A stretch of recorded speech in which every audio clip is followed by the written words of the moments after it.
this week on Cruisin' New England.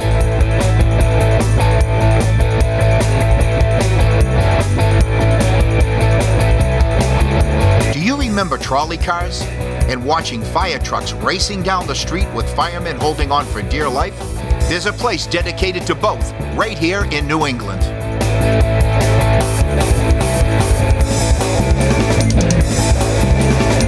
I'm Paul Burnett, and I want to welcome you to another edition of Cruisin' New England. Today we're in East Windsor, Connecticut to have a look at two fabulous museums. One fire trucks and another one trolleys. All this and more on Cruisin' New England.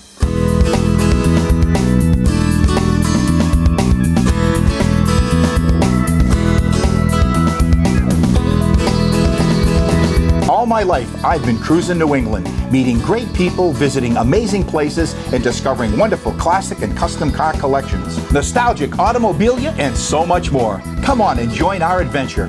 I'm Paul Burnett. Let's go cruising.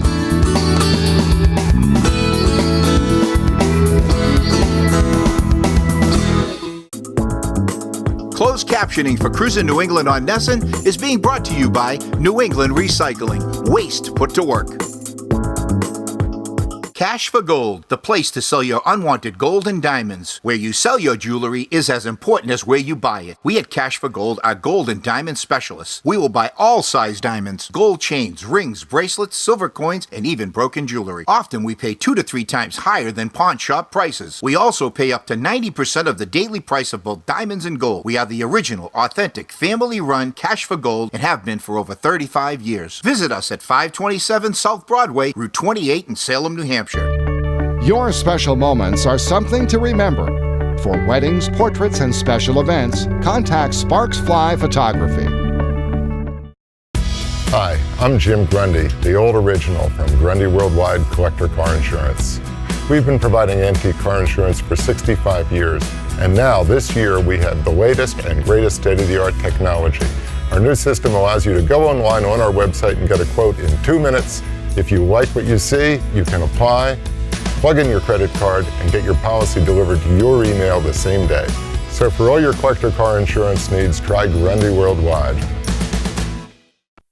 Find out what's happening. Get up-to-date information as I travel throughout New England and beyond. To get exclusive information and behind-the-scenes photos, join me on Facebook. I'm Dick Shappy and deal in the finest classic motor cars, cycles, and vintage parts to collectors all over the world, but we're right here in New England. Vintage cars are like vintage wine. Both get better with proper care and time. I offer a luxury experience that's by appointment only. So check out my website, classiccars.ws, or call me at 401-521-5333 to find your personal piece of history.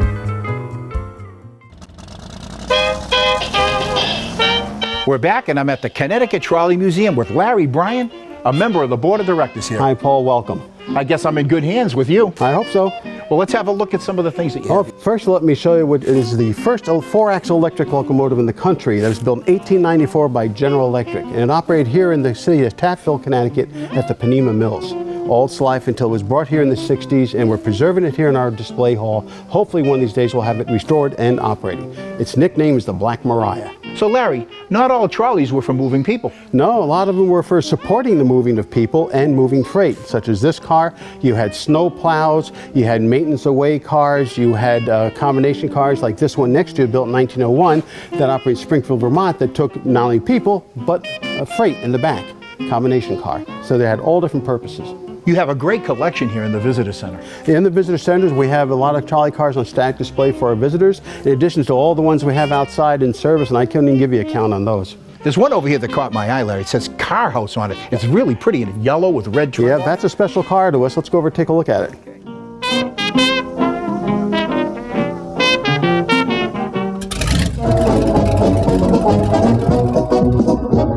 Now this car here, Paul, was built in 1906 by the Watson Manufacturing Company up in Springfield, Massachusetts, but it's special to the museum because this was the first car in our collection. It came here in 1940, just after the museum was formed. It was brought to the property, put on a piece of panel track, and then World War II started.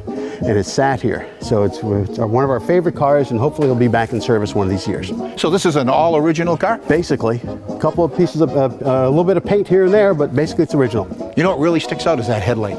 Yep, that's what they call a golden glow, because the golden color to the glass and they give a yellow color to the light. The trolley cars weren't just for the commuters and the everyday guy. A lot of the businessmen and the owners of these trolley car companies had their own private cars. And this is one of them, car 1500, built in 1909, operated in Northern Ohio. If you look in the back window, you'll see there's a dining area, there's the kitchen and the seating areas. It's quite beautiful and opulent. It's really something. One of these days, we hope to bring this back to the magnificent condition it was when it was brand new. Hey Larry, I'm a collector and I see one of those cars over there that has a lot of patina and I'd like to have a look at it. It says Local 96 on it. Now let's take a look at her. This car here, car 2056, was built in 1927 by Watson Manufacturing up in Springfield, Massachusetts. It used to operate, but now she has some motor issues, so she's here in storage, and one of these days she'll be fully restored. Well, it's a beautiful vehicle. I like it, man. In fact, it's one of my favorites in the collection. Fantastic. Now, I understand we have a lot more to see outside. Yep, sure do. And I might even have a chance to take a ride in one of those. Absolutely, more than one. Well, let's go. Larry, this is the one that brings back memories for me. Yeah, this car operated in Boston on the Watertown line. It's what they call a Type 5 car, built in 1923 by the Laconia Car Company up in New Hampshire, and it spent its life in Boston. Well, it's a no-frills type of a ride here. Memories, huh? But I mean, there's certainly not padded seats in this vehicle. No. They were very utilitarian. They had to last. They didn't want to spend a lot of time on maintenance, so they're hard seats, but had electric heaters. Just as many people stood up as sat down in these. Yep, and that's what the phrase strap hammers. Now, I notice you get these handle grips up here, and are they porcelain? Yeah, those are porcelain on metal. Now, that must be something hard to find when you're doing a restaurant. These are the originals. You can't find a lot of these parts and pieces. Yeah, this brings back a lot of memories. Really? This came from the town that I grew up in, Watertown, Massachusetts. And when I was a kid, they ran these trolleys back and forth from Watertown Square to Harvard Square in Cambridge. And the trolley guy would go back and forth all day long. Yep. And I can't remember the cost. It was 5 cents to ride on it. Yep. And there were times when a bunch of my friends, we would get together and we'd ride the trolley all day because we didn't have a lot to do, and it was a lot of fun. It was fun, absolutely. Well, people did that. Like I said, in the summer times, they ride the cars just to keep cool. But people had to get to work. People had to go to the store and get on a trolley car. I mean, the New England area was just crisscross with trolley lines because there was a lot of businesses, a lot of factories. A lot of people had to get to work. They used the last cars in Connecticut were operated down New Haven, open cars specifically to take people to and from the Yale Bowl for the football games. I bet you a lot of young kids today want to know what those metal strips are that run down the middle of a road. Absolutely. They don't know. They're looking at tracks from a trolley line. It costs money to take them up, so usually they just paved over them. And as the pavement would wear down, they'd start to show. But yeah, they're all over the place. Yeah, they are all over the place. Somebody who's a collector, and I am, at signs, I do collect signs. And boy, on this trolley, there are some really nice signs. There are some beautiful car cards, they call them, and some are original, some honestly are replicas, but they let people know that's what it was. When you could get some soap for 10 cents, that was a different day and age. Right. When we come back, a lot more Cruisin' New England right here at the Connecticut Trolley Museum.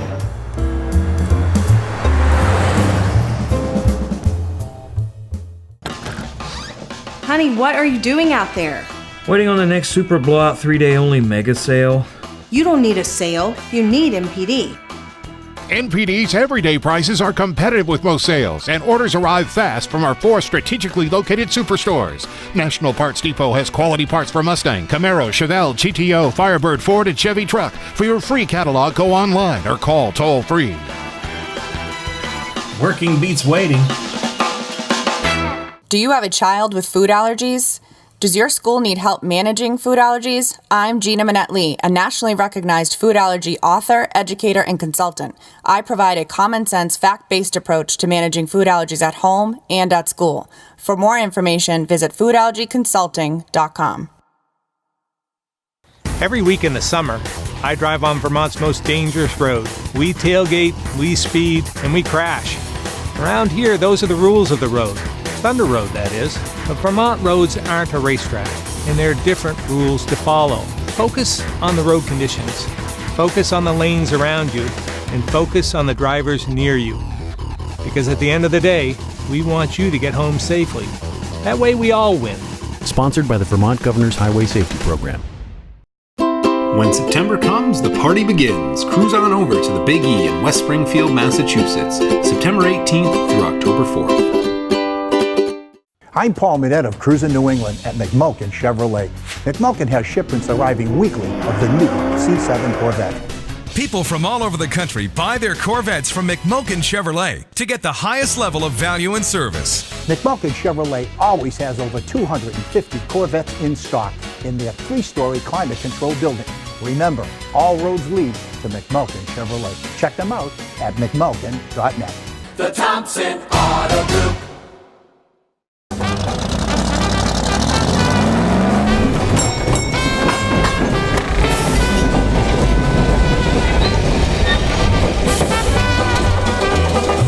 So we're back at the Connecticut Trolley Museum. I'm here with Larry. Larry, tell us a little bit about what we're going to have a ride in. Well, this is car 355. It was built in 1902 by the J.G. Brill Company and operated in the Fairview and Westville Railroad down in New Haven area. And it came to the museum, I'd say, probably in the early 50s, and it took decades to get it restored to the beautiful condition it is now. It's a gorgeous car, and it's Mother Nature's air conditioning. Now, how long does it take to restore something like this? Decades. This one took many years to restore because started, stop. And some of the hardware had to be custom made, and the wood panels had to be custom made, and it's just a lot of work. Dedication by a lot of volunteers. You know what I noticed too, the advertising you had. Back then, in those days, this was a prime spot to advertise. Absolutely. People were riding the trolley cars to get away from the heat. That's why they had open cars. Mother Nature's air conditioning, like I said. So people would go out and ride the trolley lines to cool off. And there's the advertising. You know, I'm excited about going for a ride. What do you say we get going? Let's go.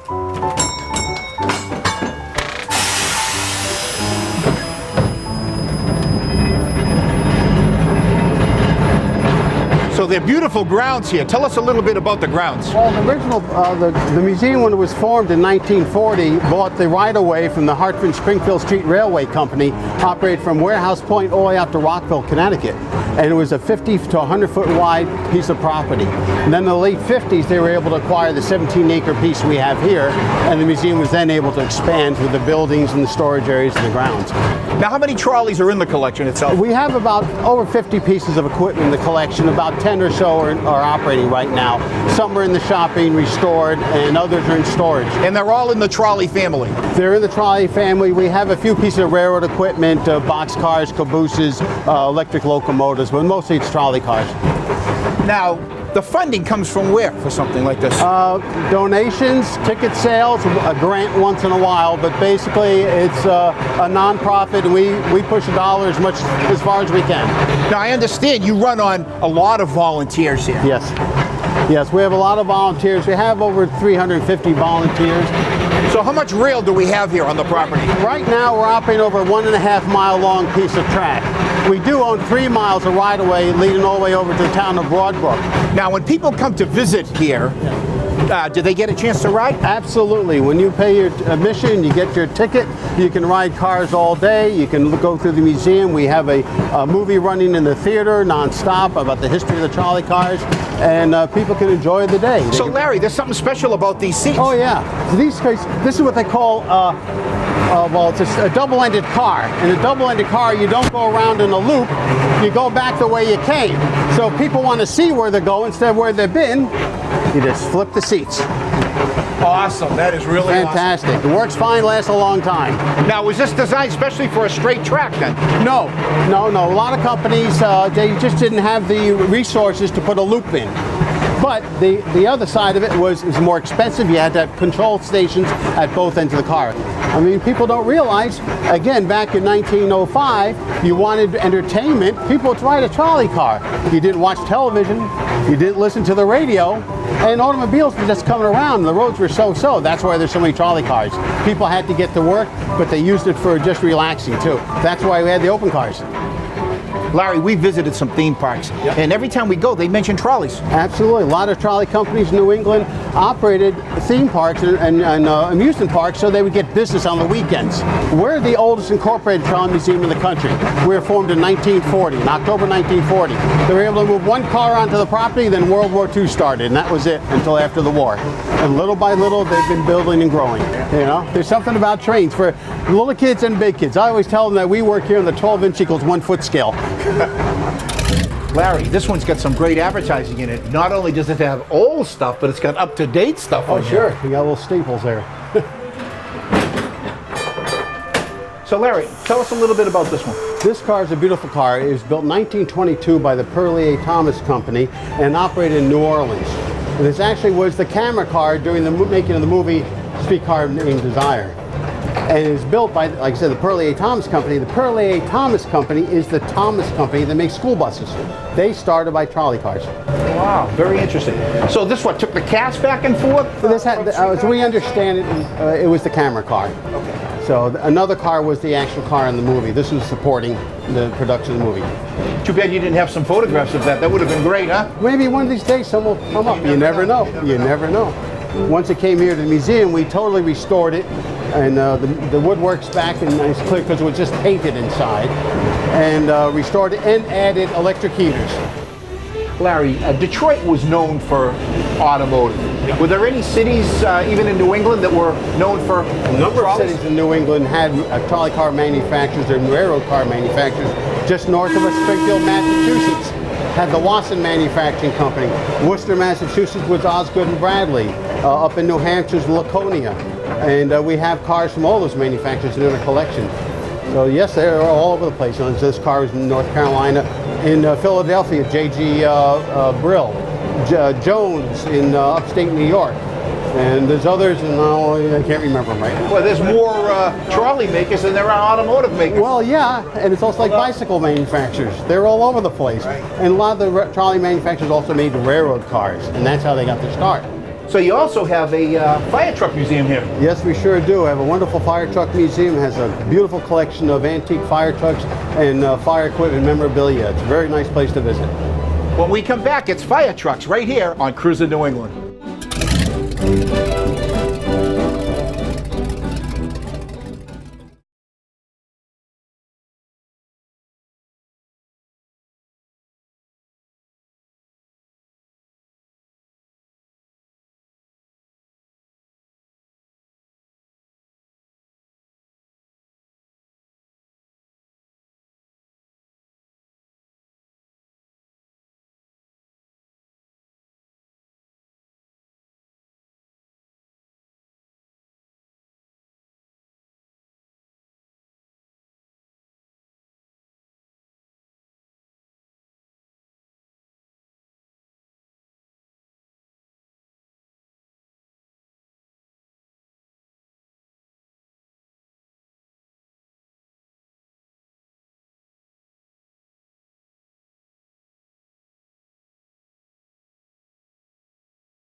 We're back in East Windsor, Connecticut. Now we're talking to Bert Johansson, and you are the director of the Fire Museum here? Yes, I am. And, well, give us a little overview of the museum. Okay, the museum was started in 1968 by a bunch of Trolley Museum members who decided they needed a fire truck for the steam engine that we used to run up here because we've set so many grass fires. And after that, now we have 16 fire trucks, and we have an 11,000 square foot building that's open to the public, and we've got some really interesting equipment here for people to see. Give us an overview of some of the things that we can see here. Okay, we have an Aaron's Fox pumper. The Aaron's Fox fire trucks were made in Cincinnati, Ohio. They were very unique. They're very valuable today, the few that are left. And ours came from Auburn, Maine, and still runs, still drives, and still pumps. And it's a really interesting piece with the big piston pump and pressure dome on the front. So Bert, what is this piece you have behind? This is a 1927 Mack pumper that came from Willimantic, Connecticut.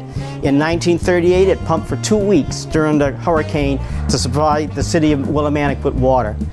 And it still runs today and pumps and everything. Is it all in original condition from when?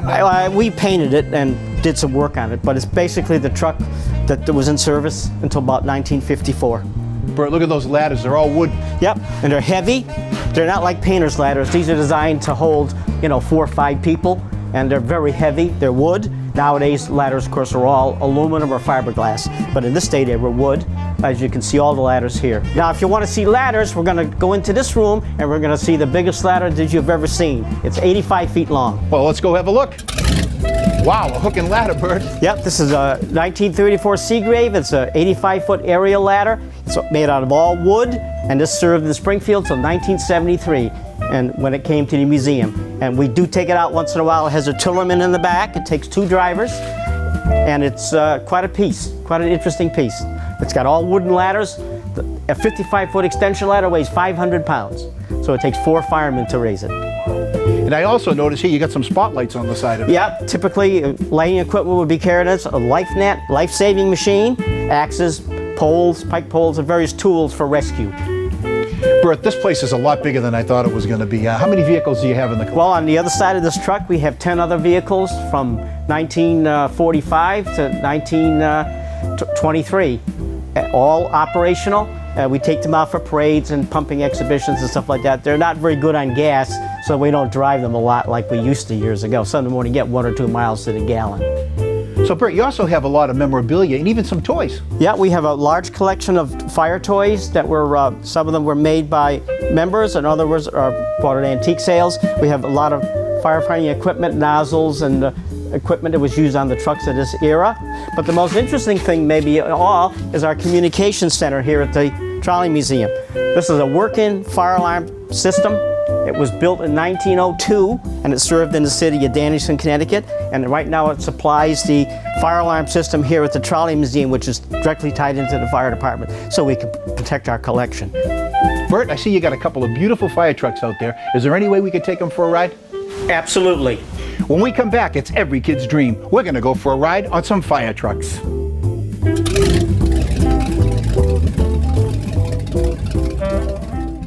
This episode of Cruisin' New England is being brought to you by Shappy Vintage Auto Sales. Hi, I'm Ken Mazzilli from Kenny's Garden Center and Landscaping. We've been here in Fairhaven, Mass. for over 30 years. Come see our great selection of annuals, perennials, hanging plants, and nursery stock. We have a great selection of mulch, wall stone, field stone, cobblestones, and pavers. Make your project come alive with our large selection of statuary. For holidays, weddings, and special occasions, don't forget to visit our florist and gift shop. Contractors and consumers alike, come to Kenny's. Hi, my name is Neil Murley, Murley's Car Care Center. We are Southern New England's Sunoco race fuel dealer. Save on Sunoco race fuel right off Route 3 in Weymouth Heights. And good luck on the track. Hi, I'm Paul Manette, and I want to tell you about a new book coming out this spring, Collections American Style. I've teamed up with Berkshire Hills Publishing to create this beautiful full-color limited edition book. It features hundreds of full-color photographs, collector profiles, and historical tidbits. You'll see some of the finest automobile collections in the country, and memorabilia from the Wizard of Oz to the world's largest Kodak camera collection. Reserve your copy today at cruisennewengland.com. Would you like to see more Cruisin' New England television? Now you can watch Cruisin' New England every day on our website television show at cruisennewengland.com. Check out Cruisin' New England Productions' website. You'll see updated information about our fun car show series, including the Magical Mystery Cruise, the Circle of Champions, the Super Wheel Showdown, and the Spooktacular Cruisin' Classic. Also subscribe to Cruisin' New England magazine.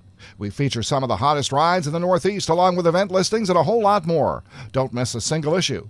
And if you want more information about sponsorships, advertising, or personal appearances by Paul Manette, email us at cruisenewengland@aol.com.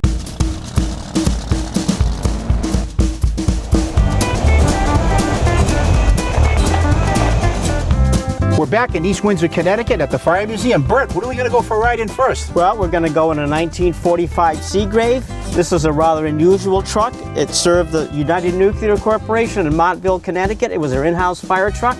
They built the reactors for the atomic submarines and electric boat. And give us an overview of the body. This is a 500-gallon-a-minute pumper. It's very typical from the 40s, and it's serviceable today. We can use it here at the museum for grass fires and whatever, and parades.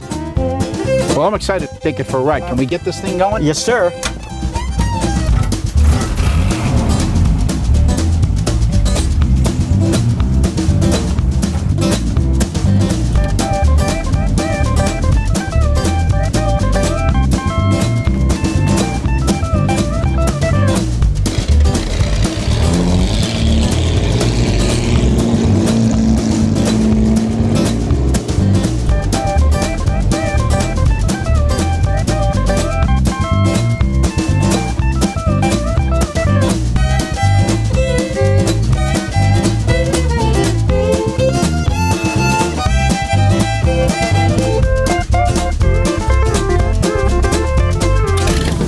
So now we're looking at a modern fire truck. Yeah, this is a 1975 American LaFrance Century Series, and this is serial number 1. This was the first truck off the production line, and it served in Ellington, Connecticut until just a couple of years ago when it was retired. So it had almost 40 years of service. It's not really as modern as it looks. Do you think we could take it for a ride? Absolutely. Well, let's go. Get in.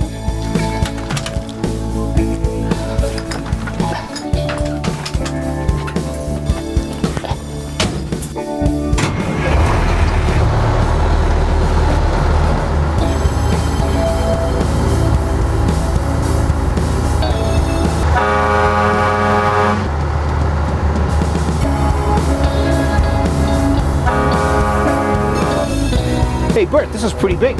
Yeah, this is a four-man cab, 2 people in the front and 2 people in the rear. Everybody has to ride inside. The old days, the firemen hung off the side. Today, everybody has to have a seat. When did that law change?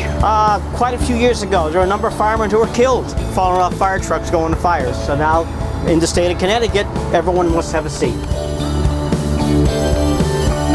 So now, where this is a 1975, what were some of the features that this has that maybe the older ones that we This is a diesel engine, has a Detroit diesel, has air brakes, it has a 1,000-gallon water tank, which was unusual for the truck we just got off of. The Seagrave only has a 100-gallon water tank.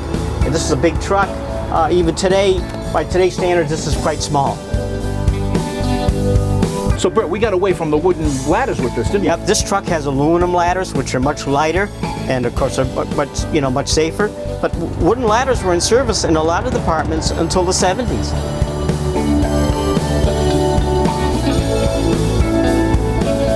So right up to 1975, here we go, right? Yep.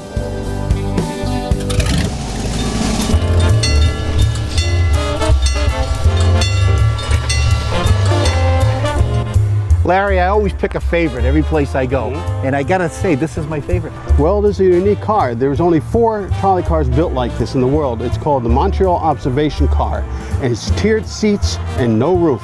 And it was used to give tours to the city of Montreal. It was built in 1924. Weather permitting. Weather permitting, although here we do operate in the middle of the winter in the snow for our Winterfest operations. We travel under 1.5 miles of colored lights. I have never seen anything like this where it's tiered like that. Yep. It's unique. It's absolutely unique, and we're very happy to have it in our collection. And it's a crowd pleaser, that's for sure. Now, I notice you have a pretty fancy paint job on this. Yeah, that's the way it was done originally. It was the nice gold color paint and the yellow cream sides. And all iron sides? Yep, wrought iron. Yep, it's a beautiful car. Is this something that has to be maintained a lot more than the other ones, or? Well, you don't operate it in the rain, that's for sure. Right. But yeah, all these cars are high maintenance because you have to lubricate them. They do get wear on the wheels and the brake shoes and everything else. But it's amazing how reliable they are when you think about it. You know, this is old.